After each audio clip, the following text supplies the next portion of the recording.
នៅខាងក្រៅមេឃភ្លៀងត្រជាក់អញ្ចឹងនឹកឃើញចង់ញ៉ាំសាឡតុងយ៉ាំនៅសហរដ្ឋអាមេរិកកន្លែងខ្លះយើងពិបាកដើររកហាងដើម្បីញ៉ាំម្ហូបអាស៊ីបងប្អូនពេលខ្លះយើងត្រូវចំណាយពេលជិះរាប់ម៉ោងដើម្បីទៅដល់កន្លែងម្ហូបដែលយើងចង់ញ៉ាំប៉ុន្តែបើសិនជាយើងមានគ្រឿងទេសគ្រប់គ្រាន់ហើយយើងចេះពីរបៀបនៃការធ្វើទៀតនោះគឺមានភាពងាយស្រួលយើងអាចធ្វើញ៉ាំនៅផ្ទះហើយទីពីរគឺយើងចំណេញពេលវេលាទៀតឥឡូវនេះខ្ញុំចាប់ផ្ដើមធ្វើសាឡតុងយ៉ាំរបស់យើងហើយបងប្អូន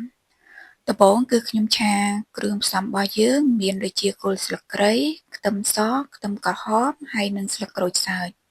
ខ្ញុំឆាគ្រឿងផ្សំទាំងអស់ហ្នឹងបញ្ចូលគ្នាឲ្យគ្រឿងយើងហ្នឹងឡើងរាងឈ្ងុយបន្ទាប់មកទៀតគឺខ្ញុំចាប់ផ្ដើមចាក់ទឹកចូលណាបងប្អូនបន្ទាប់មកទៀតខ្ញុំចាប់ផ្ដើមដាក់គ្រឿងតុងយ៉ាំយើងចូលសម្រាប់គ្រឿងតុងយ៉ាំខ្ញុំប្រើ2ស្លាបព្រាបាយឥឡូវនេះខ្ញុំចាប់ផ្ដើមមកចិតការ៉ុតសម្រាប់ការ៉ុតខ្ញុំប្រើ1មើមចំពោះការចិតការ៉ុតបងប្អូនខ្លះគាត់ចិតបែបផ្សេងពីគ្នាបន្ទាប់ពីចិតការ៉ុតរួចរាល់ហើយឥឡូវនេះទឹកយើងចាប់ផ្ដើមពុះហើយអញ្ចឹងយើងក៏អាចដាក់ការ៉ុតយើងចូលក្នុងឆ្នាំងយើងបានដែរបងប្អូនបន្ទាប់មកយើងចាប់ផ្ដើមចាក់ទឹកត្រីចូលអំបិលម្សៅស៊ុបហើយនិងស្ករឥឡូវនេះយើងឆ្លៀតពេលមកចិតផ្សិតបន្តទៀតសម្រាប់ផ្សិតបងប្អូនអាចប្រើជាប្រភេទផ្សិតចំបើង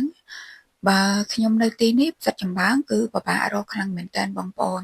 ក្រោយមកយើងលាងផ្សិតជើងឲ្យស្អាតរួចរាល់ហើយគឺយើងចាប់ផ្ដើមដាក់ក្នុងឆ្នាំងហើយយើងមកបន្តចិតជាមួយនឹងប៉េងប៉ោះយើងបន្ថែមទៀតសម្រាប់ប៉េងប៉ោះបងប្អូនអាចប្រើជាប្រភេទប៉េងប៉ោះរាងសាគីបន្តិចក៏បានដែរបងប្អូនបើនិយាយទៅបងប្អូនចូលចិត្តបែបរាងសាគីបងប្អូនអាចដាក់សាគីបើសិនជាបងប្អូនចូលចិត្តបែបរាងទុំបន្តិចបងប្អូនអាចដាក់ប្រភេទជារាងទុំបន្តិចបានពេលដែលចិត្តរួចរាល់ហើយគឺយើងអាចបង់ប៉េងប៉ោះយើងចូលក្នុងឆ្នាំងបានហើយយើងចាប់ផ្ដើមដាក់ដៃមឹកហើយនឹងត្រីសាម៉ាន់យើងចូលហើយយើងទុកឲ្យសាឡយើងនឹងពុះសិនឥឡូវនេះយើងឆ្លៀតម្ហាន់ជីរបស់យើងមានដូចជាជីវ៉ាន់ស៊ុយជីនាងវងហើយនិងស្លឹកខ្ទឹមសម្រាប់ជីនាងវងបងប្អូនចង់ហាន់ក៏បានឬមួយក៏ចង់ដាក់ទាំងស្លឹកទាំងមូលហ្នឹងក៏បានដូចគ្នាសម្រាប់ខ្ញុំអត់ហាន់ទេគឺខ្ញុំដាក់ទាំងមូលរីឯស្លឹកខ្ទឹមបងប្អូនអាចហាន់គល់ខ្ទឹមហ្នឹងគឺយើងយកទៅដាក់នៅក្នុងឆ្នាំងទៅចំណែកឯស្លឹកខ្ទឹមគឺយើងសម្រាប់ដាក់រោយពីលើឥឡូវយើងចាក់ខ្ទិះដូងចូលឥឡូវយើងមកបន្តហាន់ក្រូចឆ្មាបន្ទាប់ពីសម្លយើងពុះហើយគឺយើងចាប់ផ្ដើមបង់ជីហើយនិងច្របាច់ក្រូចឆ្មាចូលសម្រាប់រសជាតិគឺបងប្អូនអាចថែមថយទៅតាមចំណង់ចំណូលចិត្តរបស់បងប្អូនបាន